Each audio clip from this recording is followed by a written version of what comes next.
Inoki, welcome back to my channel. Today I'm going to review some other items from Charlotte Tilbury holiday collection. The Super Nudes Easy Eye Palette and the Hollywood Superstar Glow Highlighter. So if you're interested, keep watching.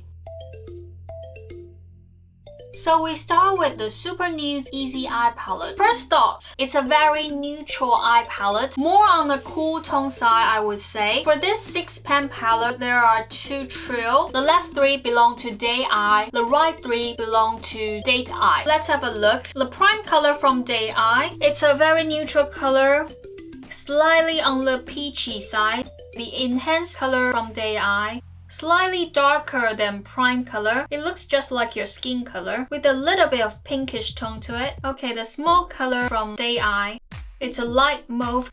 I would say the texture is half matte, close to matte but not entirely matte. Okay, the prime color from Date Eye, it's a beige. Nothing else I could say, it's just a normal beige, quite light. And the enhanced color, I would say it's a light taupey color with a little bit gray tone to it.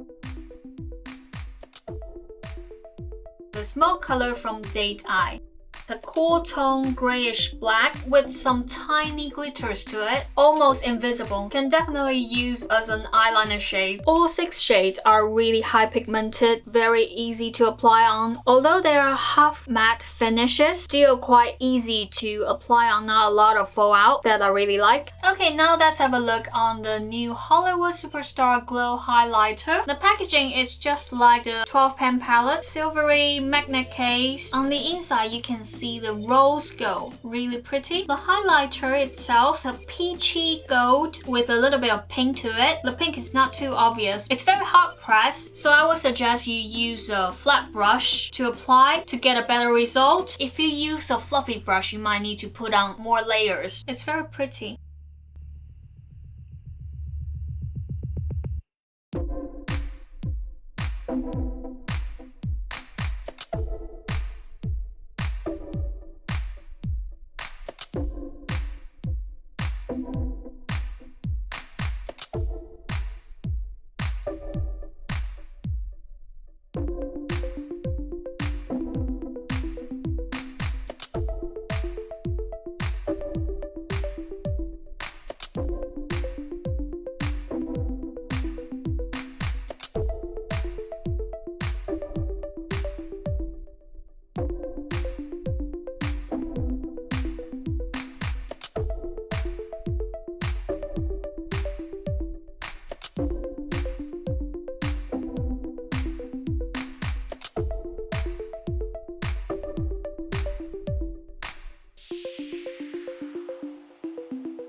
So after trying on the Super Nudes Eye Palette and the Superstar Glow Highlighter, I have to say, me personally like the highlighter more because it's a really generous size, 11.5 grams. Even if you use it every single day, I don't think you can finish this in 3 years. And the packaging is very pretty, luxurious. Because it's not mirror case this time, unlike airbrush bronzer, it's not so easy to get your fingerprints on that I really like. And for the eyeshadow palette, I think the nude shades are really useful, really daily. You can easily create some day-to-day look without even thinking. However, the possibility of any one of you without this kind of neutral nude shades at home must be really low, because this kind of eyeshadows, it's like beginner's choice. Even if you don't know how to do makeup, if you want to learn this kind of colors, it's something you would choose at the beginning. So if you don't have this kind of colors at home, handful size as well, easy to carry, put in your travel bag without hustle. Compared to the Charlotte Darling Look 6-pan palette, that one is more pinkish and this one is more Bobby brown, if that makes sense. More matte, more subtle, more invisible. So here's what I thought. Let me know what you think. Which product from this Charlotte Tilbury holiday collection is your favorite? Leave a comment below and let me know. I will see you next time. Bye bye!